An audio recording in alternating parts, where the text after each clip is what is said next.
우리 하나님 말씀은 히브리서 1장 1절로 3절까지를 봅니다.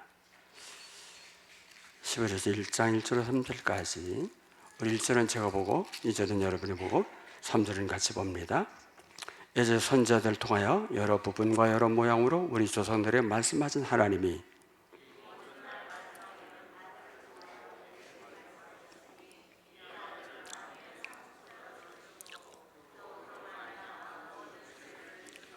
(3절) 같이 봅니다. 자, 이는 하나님의 영광의 광채시요 그 본체의 형상이시니라. 그의 능력의 말씀으로 만물을 붙드시며 죄를 정결케 하는 일을 하시고 높은 곳에 계신 지극히 의로우신 이 하나님 우편에 앉으셨느니라. 아멘. 할렐루야.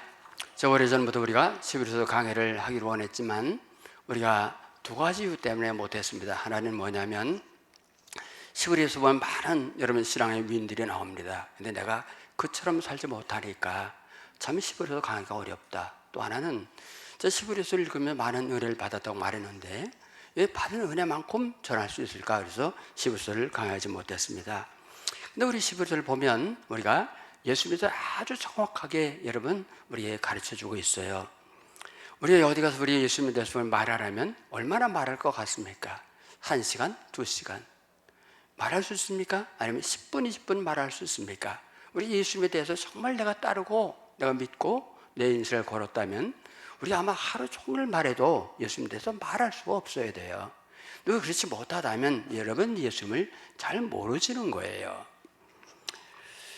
그래서 우리가 여러분 이 히브리서 강의를 통해서 정말 예수님이 어떤 분인가를 정확히 깨닫는 여러분이 될 수 있기를 축원합니다.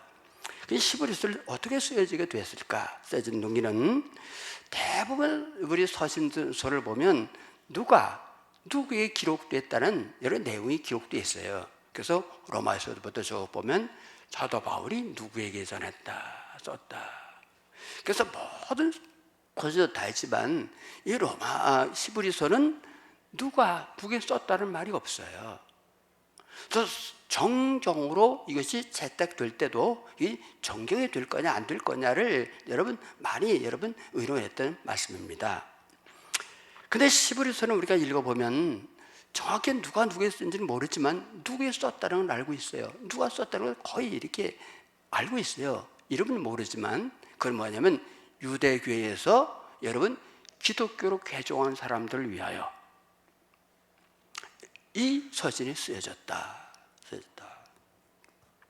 왜냐하면 1세기 예수님 당신의 1세기 성도들은 여러분 예수님에게 엄청 어려웠습니다. 왜 어려웠냐면 이스라엘 백성들은 무슨 의식을 가지고 있죠? 선민의식을 가지고 있어요. 하나님이 모든 족속 중에 자기들을 선택했다. 이 선민의식이 여러분 그들을 애굽에서 430년 동안 종성을 했지만 그들이 여러분 정체성을 유지할 수 있었던 것이 뭐냐면 그 선민사상이에요. 그들은 하나님께서 애굽에 구원받죠. 애굽에 구원받아서 여러분 가나안 땅으로 가기 전에 뭘 받죠? 십계명을 받아요. 하나님의 제사 제도를 받아요. 제사도.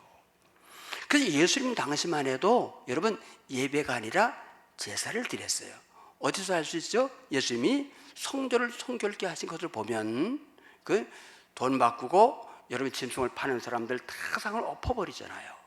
그 당시에 제사를 여러분 드렸어요. 그래서 예수님이 십자가에서 죽으시고 부활하신 다음에는 여러분 몇천 년 동안 쭉 내려오던 모든 걸 부인합니다. 제사 제도를 부인하고 그리고 할례도 부인하고 그리고 여러분 뭐를 드립니까? 예배를 드리는 거예요. 예배.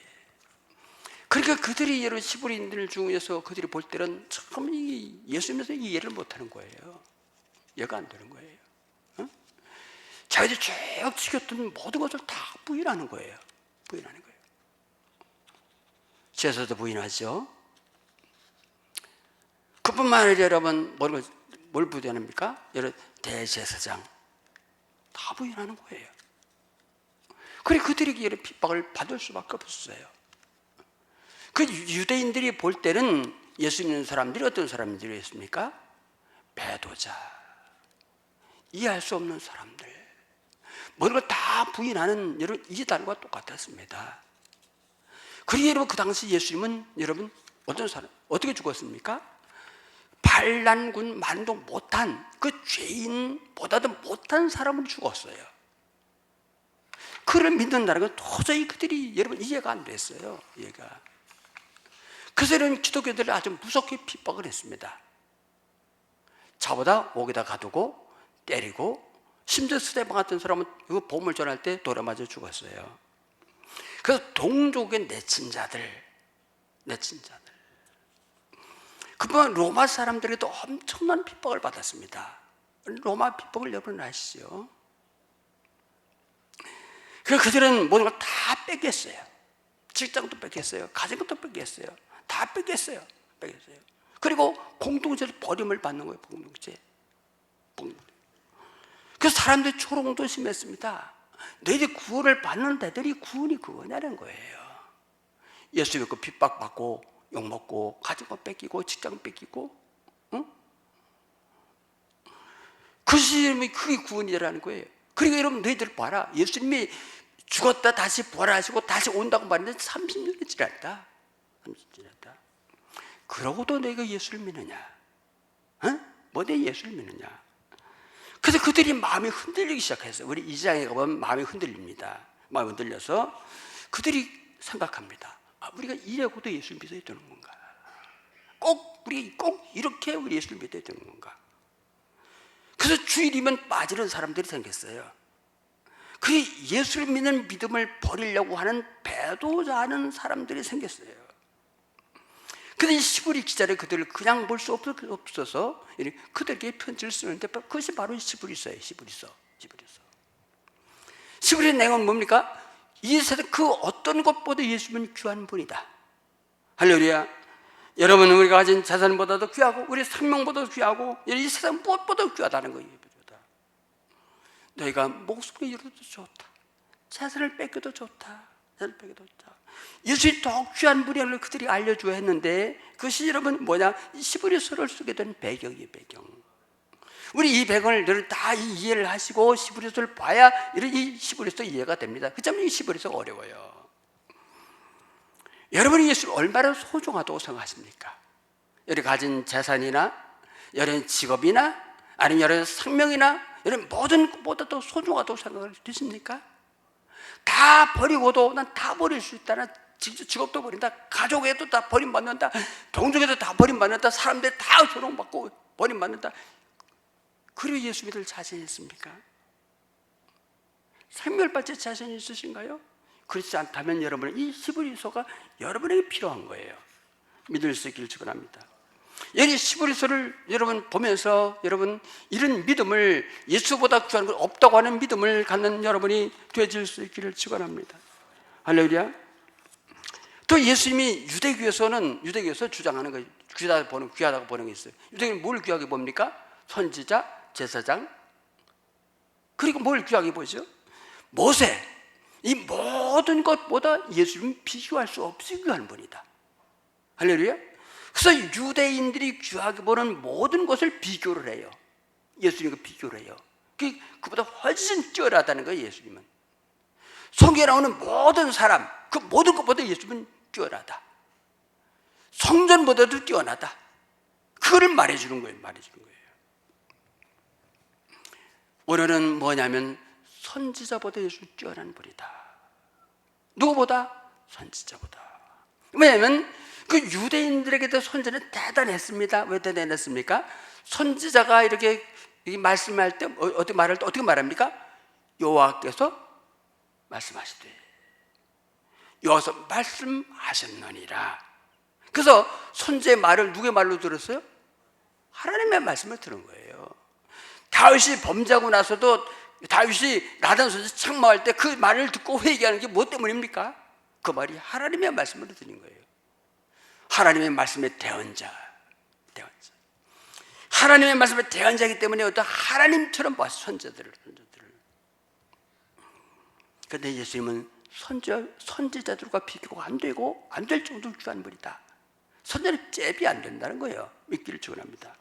그 예수님 어떤 분인가? 우리 1절을 봅니다. 자, 옛적에 선지자를 통하여 여러 부분과 여러 모양으로 우리 조상들에게 말씀하신 하나님이 여러 선지자들, 여러 부분, 여러 모양으로 하나님이 말씀하셨는데 그게 뭐냐? 2절이 다시 말했죠. 이 모든 날 마지막에는 아들로 통해 우리에게 말씀하셨다. 모든 선지자가 한 말, 그분이 그 선지자들이 한 그 말씀이 뭐냐? 그 말씀이 누구냐? 하나님의 예수라는 거예요. 그래서 그 선지자들이 가르치는 그분이 선지자보다 귀하다는 거예요. 믿기를 축원해요. 그 예수님이 어떤 분이냐? 2절 다시 봅니다. 말씀하셨어요. 이 아들은 만유의 뭐예요? 상속자는 뭐냐? 만유를 다 가지신 분이에요. 모든 주인이시라는 분이에요. 이 모든 만물은 예수님이 주인인 줄 믿습니다. 예수님이. 그 다음에 뭡니다?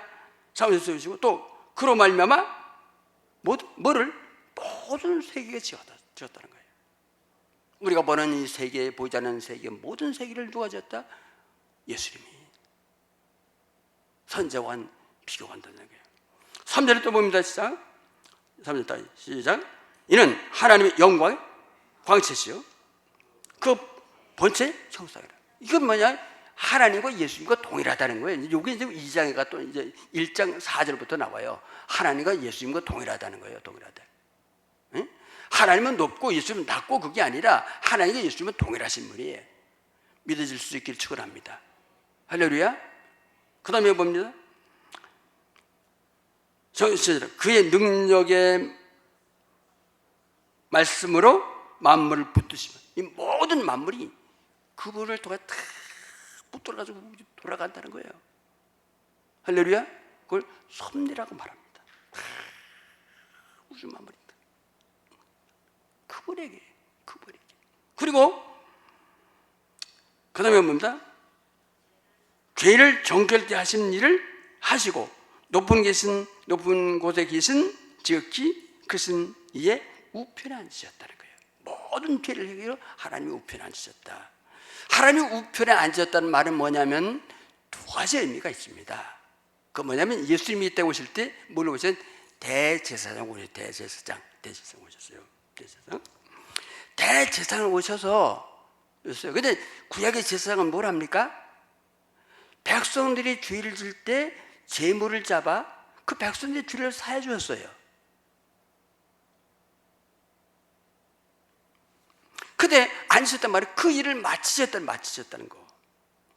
다시 말해 우리 죄를 다 해결하시고 우리 구원을 마치신 분 앉으셨다는 거예요. 어떻게 앉으셨느냐? 왜냐면 이제 그 대제사장 모시는데 이제 구약 때 대제사장은 1년에 한 번씩 시송대에 들어가서 우리 하나님께 제사를 드려요. 응? 그때 지성소리 없는 게 하나 있어요. 뭐가 없을까요? 의자가 없어요. 의자가 없다는 말이 계속해서 대제사장 계속 일을 해야 돼. 계속 쉴 수가 없는 거예요. 쉴 수가 없어요. 예수님은 그 일을 다 마치셨다는 거예요. 어떻게 마치셨느냐? 10장 10절 말씀을 봅니다. 다시 보겠습니다. 시작. 이 뜻을 따라 예수 그리스도의 몸을 단번에 드심으로 말미암아 거룩함을 얻어. 예수님이 단번에 자기 몸을 드려. 자기 몸을 단번에 해야 돼. 그래서 우리가 거룩함을 입었다는 거예요. 거룩함을. 그래서 10장은 11절로 12절을 보면 더 정확히 또 이해를 할 수 있어요. 10장은 11절 12절을 보면 다 같이 시작. 제사장마다 매일 어떻게 섬기며? 서서 섬기며. 왜 그러죠? 계속 제사를 드려야 돼요. 서서 섬기며 자주 같은 제사를 드려야 돼. 이 제사는 언제나 죄를 없게 하지 못하거니와 그 다음에 오직 그리스도는 죄를 위하여 한 영원한 제사를 드리시고 하나님 우편에 돼. 여기 뭐랍니까? 제사는 매일 서서 드려요. 근데 죄를 항상 없게 못해. 그러니까 우리가 인간이 죄를 또 지면 또 제사를 드려야 되고 죄를 지면 또 제사를 드려야 돼요. 근데 이렇게 말합니다. 오직 그리스도는 죄를 위하여 영원한 영원한 제사는 뭡니까? 대제사장, 구약의 제사장의 제사는 효력이 얼마나 가느냐? 얼마 볼까요? 예수님 영원한 제사는 뭡니까? 그 효력이 영원히 가는 거예요. 영원히. 믿기를 추구해요. 영원히 가기 때문에 우리가 다시 제사를 드릴 필요가 있다 없다? 없어요. 예수를 믿으면 돼요. 믿기를 추구합니다. 그래서 예수님 영원한 제사, 그 말, 영원한 제사 하나님 앞에 앉으셨다는 말이 뭐냐면 우리 죄 문제를 다 해결하셨다. 더 제사를 드릴 필요가 없다. 제물 드릴 필요가 없다. 할렐루야.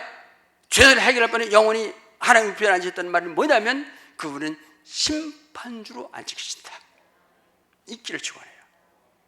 우리 죄를 다 해결하실 뿐 아니라 그분은 심판주로 앉아 계시는 거예요.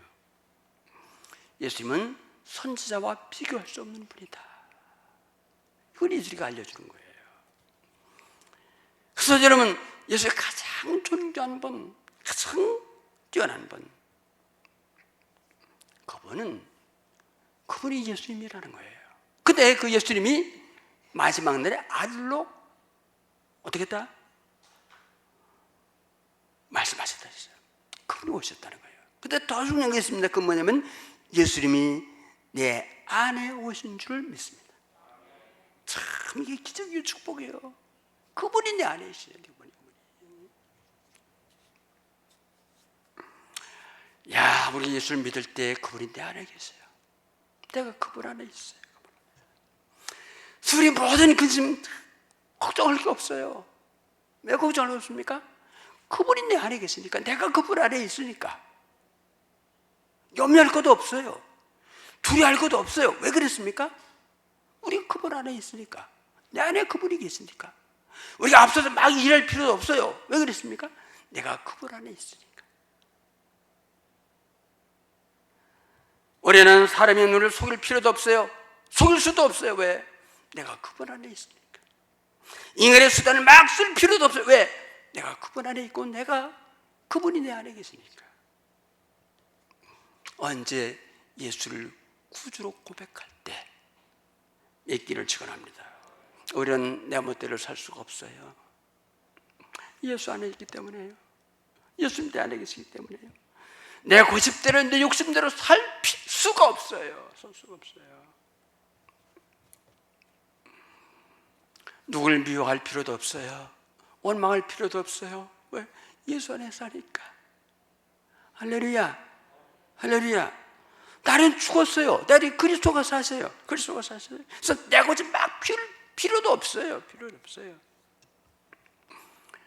그 예수님은, 내 안에 계신 예수님은 핍박이 와도, 재산을 다 뺏겨도, 그 무엇을 다 잃는다 할지라도 우리는 그분을 버릴 수가 없어요. 버릴 수가. 예수님 모든 것보다 귀한 분인 줄 믿기를 축원합니다. 가장 귀한 분. 그 이름이 예수예요. 할렐루야. 그래서 시브리인들은, 여러분, 이 당시 시브리인들이 어떤 환경에 있었길래, 여러분이 시브리 기자가, 여러분 그들이 예수님보다 귀한 분이, 예수님이 귀한 분이다, 내 재산보다 귀하다, 내 생명보다 귀하다. 그러면 그들이 어떤 상황이 있었느냐? 우리 이제 미리 이제 시브리 11장에서 보면 그들이 처했던 상황을 봅니다. 어떤 환경에 있었는가를 봅니다. 시브리 11장 35절로 38절, 길지만 다 같이 읽어봅니다. 읽어봅니다. 시작. 여자들은 자기의 죽은 자들의 부활로 받아들이기로 하며, 또 어떤 이들은 더 좋은 부활을 얻고자 하여 심한 고문을 받되 구차히 풀려나기를 원치 아니하였으며, 또 어떤 이들은 조롱과 채찍뿐 아니라 결박과 옥에 갇히는 시련도 받았으며, 돌로 치는 것과 톱으로 켜는 것과 시험과 칼로 죽임을 당하고 양과 염소의 가죽을 입고 유리하여 궁핍과 환난과 확대를 받았으니, 이런 사람들은 세상에 감당하지 못하였느니라. 그들의 광야와 산과 동굴과 돌에 유리하였느니라. 그들이 받는 고난은 우리가 상상할 수 없는 고난이었어요. 상상할 수 없는 고난. 근데 이 고난이 자기에게만 머무르면 좋은데, 이걸 자식에게 또 물려줘야 돼요. 물려줘야 돼요.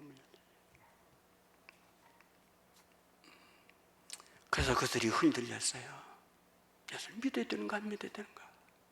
이런 고난을 받고도 내가 정말 주님을 따라가야 되는가? 그래서 주일날 빠지고 연락이 안 되고 배뒤 움직임이 일어나기 시작했습니다. 이들에게 이런 환경에 있는 사람들에게, 이 심한 고난을 당하는 사람들에게 예수님은 아주 귀한 분이라고, 너희들이 당하는 고난보다도, 가진 재물보다도, 내 생명보다도 무엇보다 귀한 분이라고 이런 알려줘야만 했어요.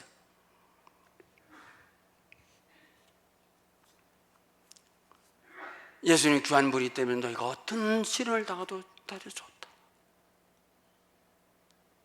어떤 환난을 당해도 다 좋은 것이라고 알려줘야 했어요. 이때 이 성도들이 어떻게 이 고난을 여러분 이겼는가를 성경은 말해줍니다. 그 로마서 8장 35절로 39절이에요. 우리 다 같이 보겠습니다. 읽으면서 시작. 누가 우리를 그리스도 사랑에서 끊으려 환난이나 곤고나 박해나 기근이나 적신이나 위험이나 칼이야 기록된 바 우리가 종일 주를 위하여 죽임을 당하게 되며 도살 양같이 여김을 받았나이다 함과 같으니라.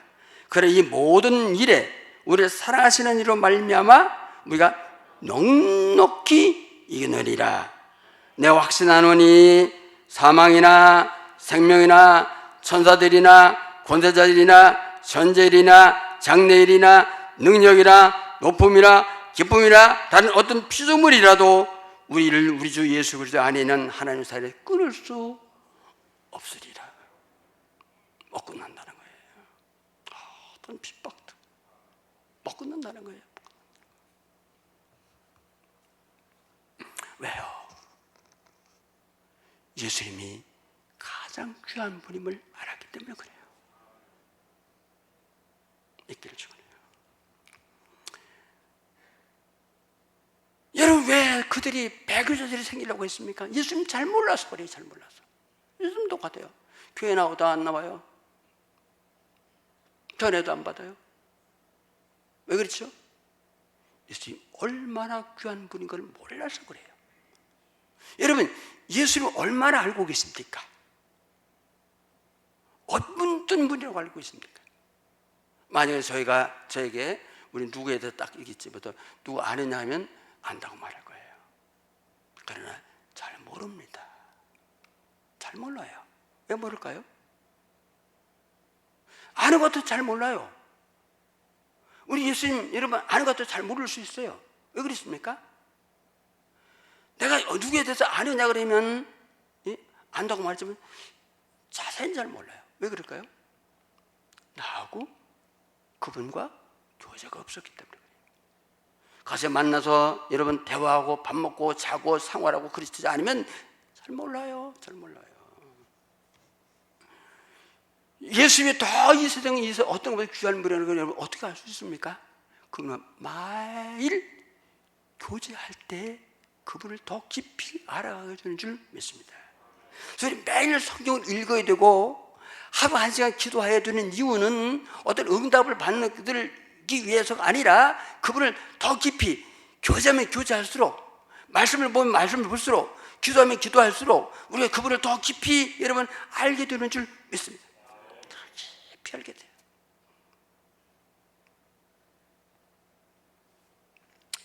제가 왜 기도하자고 했냐 하루 1시간. 우리 이제 코로나 때 뭐 이거 이길 수 없어요. 기도하자고 하는 우리나라는 이렇게 복음이 확산된 계기가 뭡니까?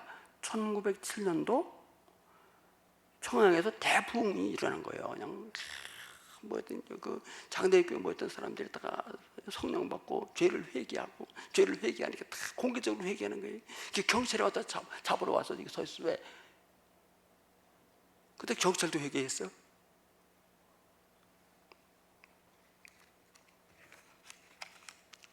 여러분, 왜 성령의 대역사가 일어났을까요?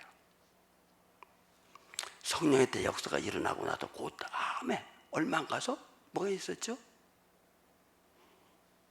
일본이 기독교인을 무섭게 비판합니다. 자와 가두고 예수님을 죽였습니다. 주기철 목사님, 손양은 목사님, 많은 성도들이 오히려 잡혀가 심한 고문을 받고 그리고 순교의 제물이 됐습니다. 우린 이들을 근데 다 그런 건 아니에요. 뭐냐면 장로교, 감리교, 성결교 다 모든 교단 내 다 지도자들이 신사참배를 가결했어요. 우리가 신사참배를 하자 가기로 했어요. 그래서 여러분 먼저 교회에서도 신사참배 절하고 하나님께 예배드렸어요. 그럴 끝이 우리는 끝이에요. 1907년도 성령의 대부흥의 역사 동아야 그 중에서 여러분 정말 예수가 구하다는 걸 알고 그들이 순교의 짐을 핍박을 받고 그들이 신사를 절하지 않고 믿음을 지킨 자들 그들을 우리는 남은 자라고 말합니다. 남은 자. 어느 시대고 남은 자는 있어요. 엘리야가 아합이 막 이세벨하고 예수님 잡아 죽을 때 나 혼자 남은 줄 알았어. 하나님 말씀하셨다. 아직도 바알에 무릎 꿇지 않은 얼마가 있다? 7천명 있다. 모든 교단, 한국의 모든 교들이 다 신사참배를 가결하고 다 신사를 참배했어도 거기 무릎 꿇지 않은 남은 자들이 있어. 남은 자.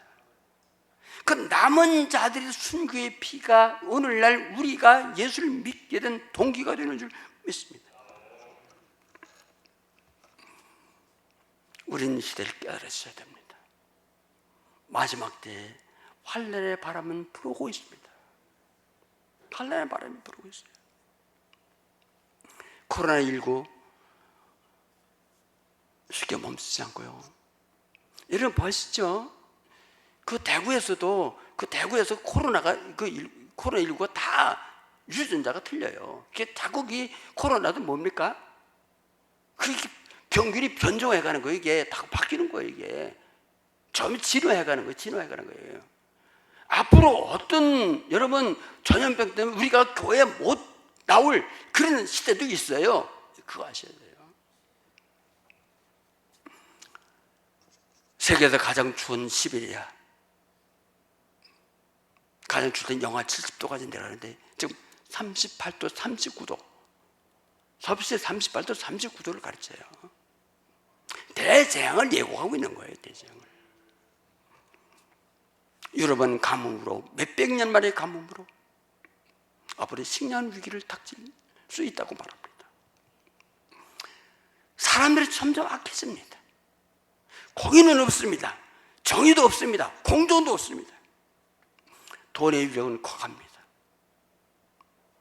돈이면 다 되는 거예요. 돈이면 다 되기 때문에 사람들은 뭐냐? 돈이 되는 일을 다 하는 거예요. 어떤 일도 다 하는 거예요. 어떤 일도. 교회는 핍박을 당합니다. 아니, 교회는 조롱거리가 됩니다. 우리 이때 어떤 사람이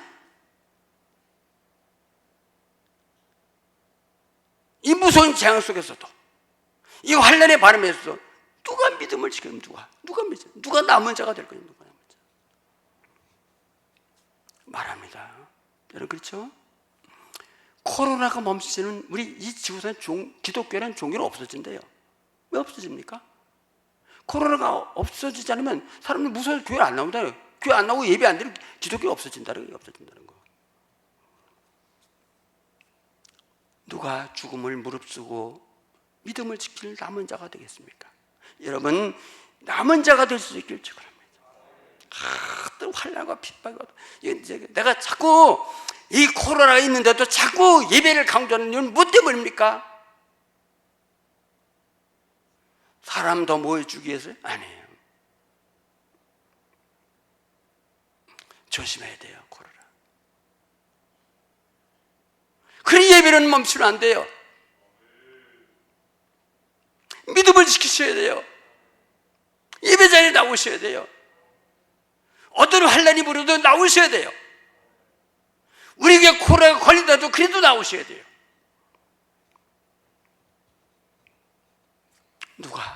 누가 지킬 거냐? 이 세상 그 무엇보다 예수가 귀한 분이라고 아는 자만 여러분 남게 되는 줄 믿습니다. 그런 자만 남아요.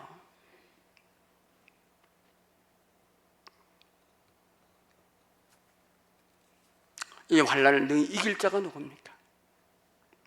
초대교회 성도는 넉넉히 이겼다 그랬다. 넉넉히. 누가 이깁니까? 예수님이 그 무엇보다 귀하다고 여기는 사람만 환난을 이기고 남은 자가 될 줄 믿기를 축원해요. 그래서 그분과 계속 교제하셔야 돼요. 매일 말씀을 보셔야 돼요. 매일 기도하셔야 돼요. 매일 기도하면 할수록 그분과 대화하면 할수록 그분을 깊이 알게 돼요. 그분이 얼마나 귀한 분인 걸 알게 돼요.